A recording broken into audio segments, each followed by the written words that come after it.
arm twisting on Pearl's part to get me here. All right. The things you do for friends. Well, you're doing this for all your friends who live here. Okay. That's a good way to put it, right? Yeah. Okay.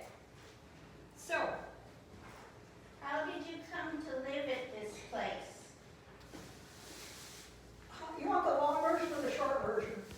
The long version is fine. Well, in 2012, my house caught on fire. Oh my goodness. And that was a result of Edison's smart meter, where they don't have to come out and read your meter. It sends out signals through the wiring, and it fried the wiring in my old house. So, my brother and I had co-owned the house. I already decided to sell it. And so after the fire, after Auto Club did a wonderful job, and my brother and I made some upgrades and put it on the market. I never moved back into the house. So I lived in,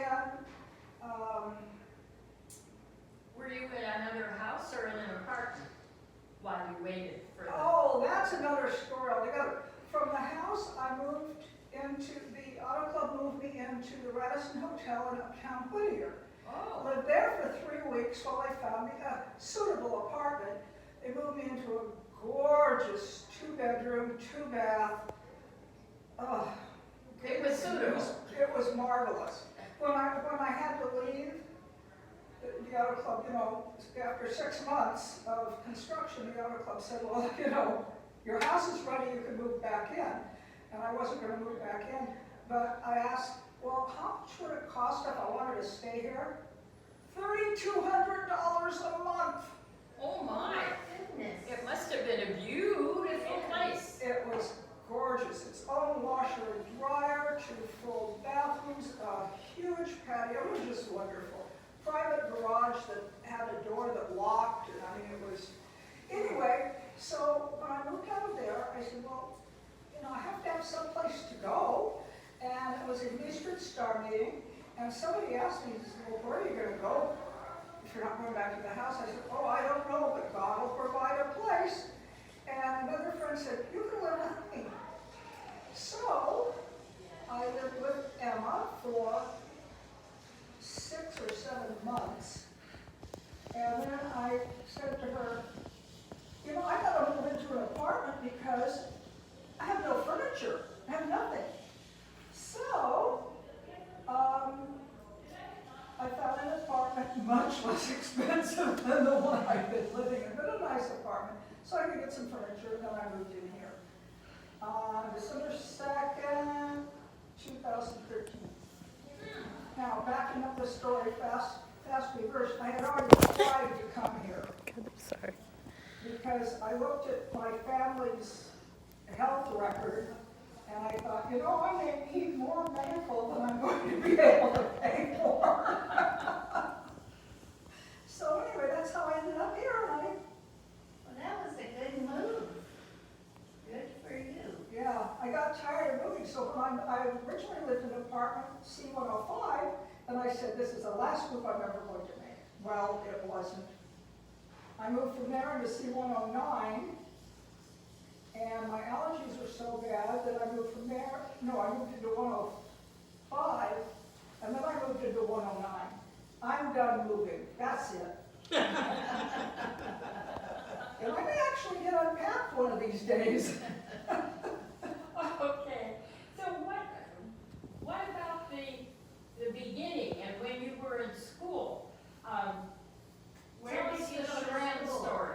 Oh, well, we lived in Pico. Before it became Pico Rivera, it was Pico. We lived there. And my mother taught in that school district. I went to elementary school at South Ranchito, and then I went to Mary E. Miller Intermediate School. Then my parents decided they wanted a larger house. We moved out to East Whittier, which is the house that I grew up in, the one that caught fire, fast forward 50 years. And I went to Starbuck Intermediate, then I went to La Habra High School, and then they built Lowell High School. So, but the interesting thing to me was, the Starbuck Intermediate School was turned into a Christian school. Lowell High School has gone through 3 configurations. I'm not sure what it is now. It was every time I went to a school, they did something to it to change it. I don't know if that's indicative of anything. And then after graduation, my parents decided that I was going to be an elementary school teacher and go to Whittier College, which was my mother's alma mater. Well, there are just 2 problems with that. I didn't want to be an elementary school teacher because You're not crazy about kids, no, right? they scare me. I never wanted to have children. It's nothing against children. Love other people's children because if they misbehave, mom, take care of your kid. You know, it would have been a horrible life. And I detested Whittier College. It was so, I don't know what the word is, elitist. There were 94 children, young adults, that lived off campus, and I was one of them. Everybody else lived on campus, and so those of us that lived off campus were in the loop. We weren't in the, you know, we didn't. You weren't the VIPs, in other words. No. All these other groups had already, they formed cliques Yes. and you were not a part of that. No. And they being the school wanted the off-campus students to form their own little group, like we call it Pepper Tree something or other. Well, that's all well and good, but you cannot force people into a group that have nothing in common other than a school they're going to. So I went to my parents and I said, you know, Whittier College is costing you a lot of money. I would much rather go to Fullerton College, so I did. And then after I graduated from there, I went out to Cal Poly, Pomona. Is Fullerton a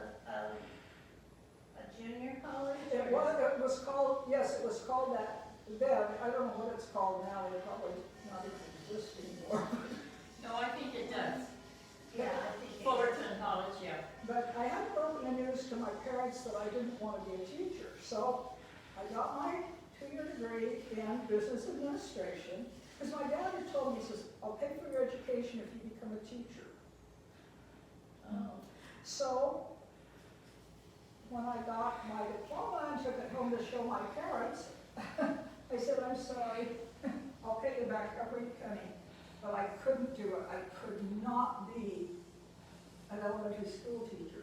And my dad said, you graduated, that's all that matters. So I was That was nice. yeah, I was off the hook on that one. Sounds like maybe he was a little worried. I don't know, I always had good grades. Well, But I worked for them, I didn't just, sure. He You know. didn't fall into your lap, you worked No. for and I had to have tutoring in math because I cannot do math. It makes no sense to me. Numbers are hard. Oh, I can't do math either. I don't know why. Well, I think that for me, if you look at a word and it says, okay, let's take a look. Anti-disestablishmentarianism. Uh-huh. Okay. And you look at a series of numbers.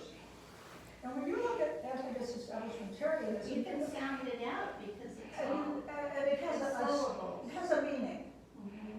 you know. And even small words, cat, dog, have a meaning.